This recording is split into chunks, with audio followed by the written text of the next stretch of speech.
Today was a really good sign.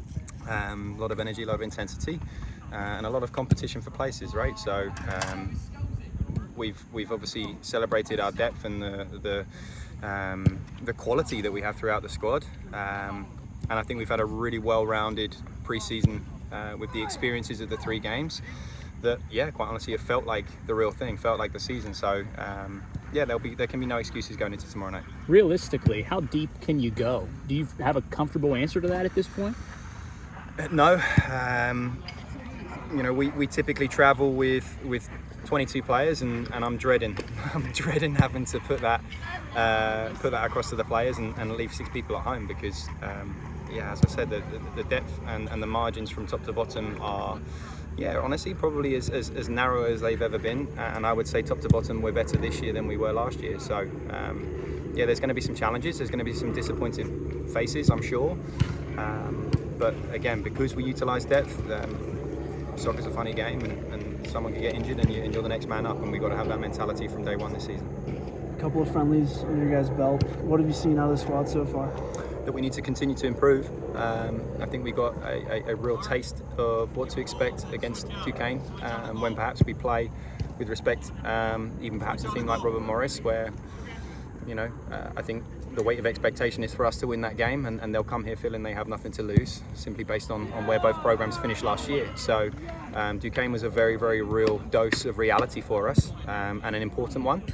And then we've played 2 ranked opponents, 2 ACC schools, Virginia Tech, really good performance, really good to kind of right the wrongs of where we fell short against Duquesne.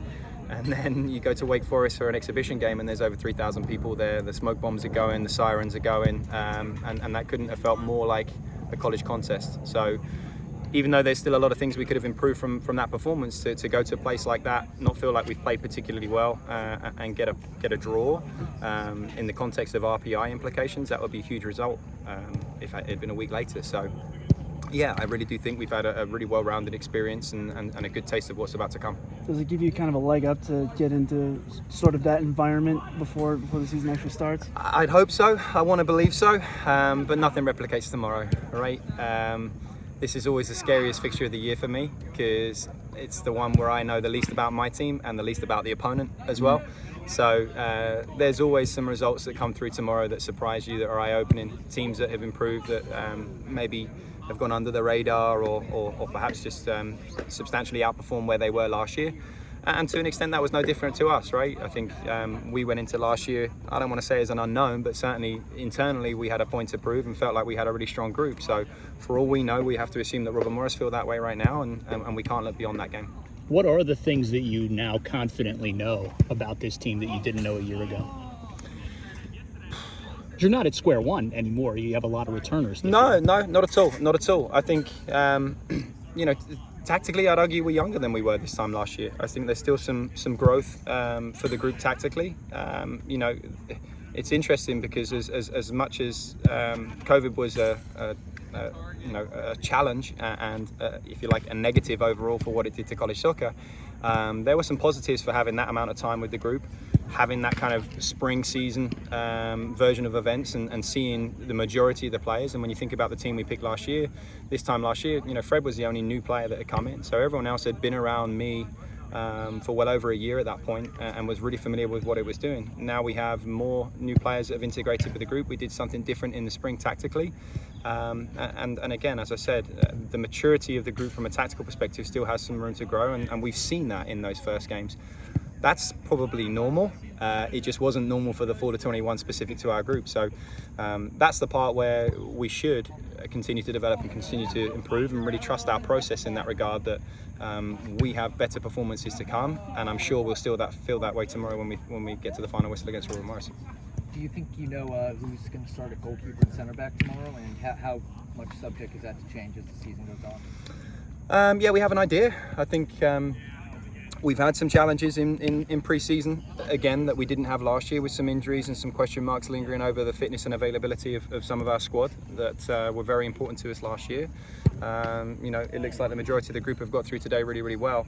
So I think from the goalkeeper perspective, really unfortunate for Jacob Castro and for Lorenzo to kind of have the injuries and the issues that they've had going into pre-season. So they're on their way back. but Mark Bonaire has really stepped up and kind of took his opportunity. Along with Jackson. Jackson was superb against Wake Forest.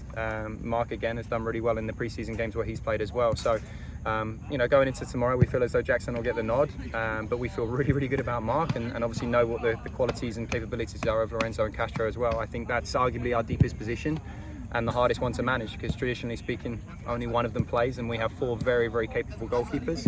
As far as the centre-back positions, we've had some really pleasant surprises with the likes of Noah Gold really stepping in. Kyle's done well. Malo Blondo still adapting, but again has shown continued improvement throughout pre-season. So there's arguably more depth there than we had this time last year. But then you can't obviously deny the quality and the leadership that we got from Kevin Morris, and that is a hole that needs filling.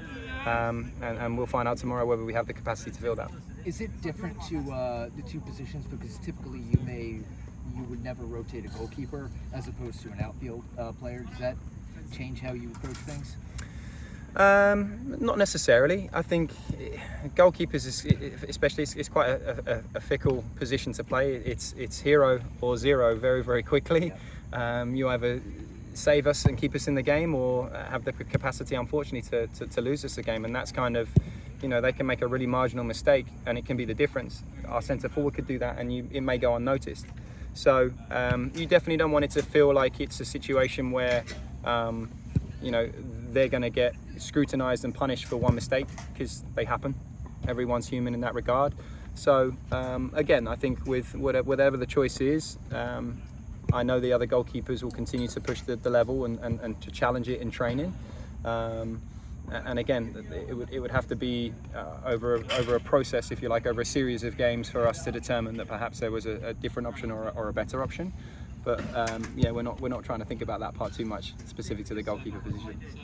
Played Robert Morris to kick the season off a year ago.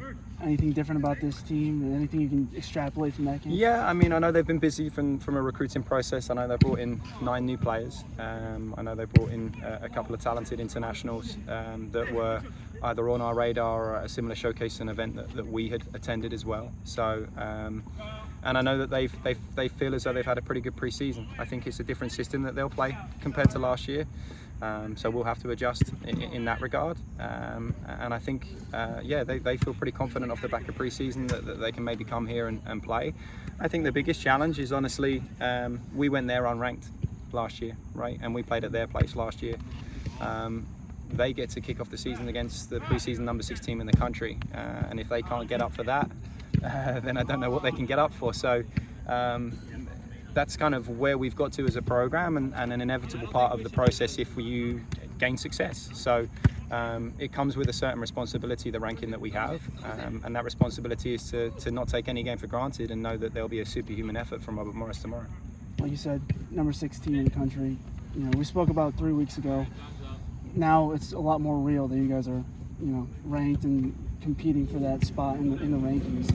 Mentality changed at all, and have you seen anything out of your players? No, I think the message will be that this time last year we were 2 weeks away from being the number 5 team in the country.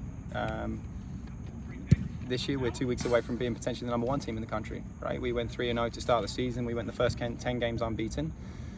We've got to be realistic how challenging that's going to be to do again. But if we go 10 games unbeaten this year, I struggle to see how we wouldn't be number 1 in the country. The intent is to be the number 1 team in the country come the end of December. If we get there sooner, fantastic. But that has to be the drive and ambition, is that we're not done yet. We shouldn't be trying to protect what we have. We should be trying to build on it. We should have more ambition than that. And I want the players to look forward as opposed to looking over their shoulder at who might be chasing us.